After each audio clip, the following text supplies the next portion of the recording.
Who is Michelle Troconis?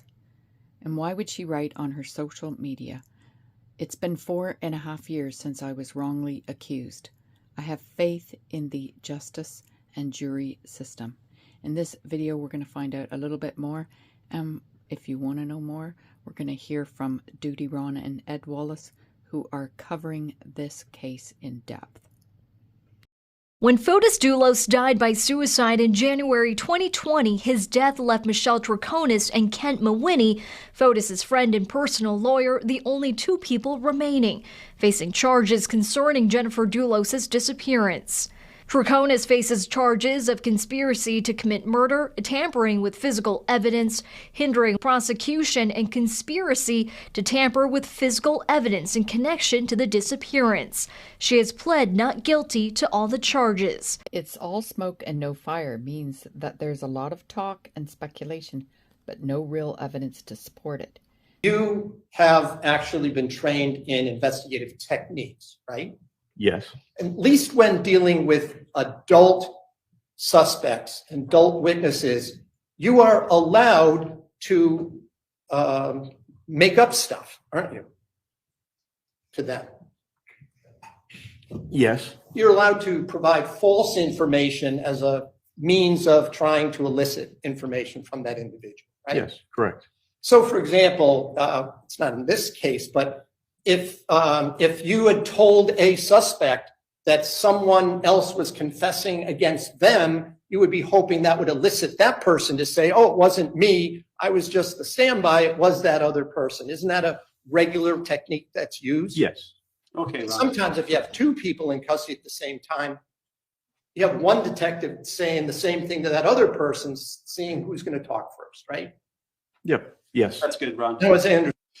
So there you go, Ed. So that puts to bed that issue. Okay. So apparently in Connecticut, you can't do it with minor people under arrest, but you can do it with adults. Okay. So we can use subterfuge. We could make up stories. We can lie. Let's put it as it is. We could lie in an effort to obtain the truth from someone that we feel is being less than honest. Right. And there was that conversation early on in this trial, the conversation between the prosecutor and the defense about whether this was, you were allowed to do this. And there was a little confusion, but it got settled right there. That's right. Yes. So it is okie dokie. It's called a ruse. Okay. Yes. So let's go on to the next one. Did you know the police in England and Wales, under the Police and Criminal Evidence Act 1984, makes it illegal for the police to mislead a suspect in order to make them believe that the police have evidence which they do not, or that the evidence they have is stronger than it is. Yet in America, all 50 states allow the police to deceive a suspect in order to get a confession. But there is good news.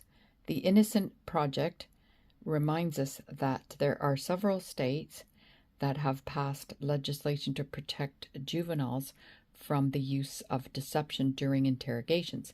So check out their link below if you want to know if your state is one of them.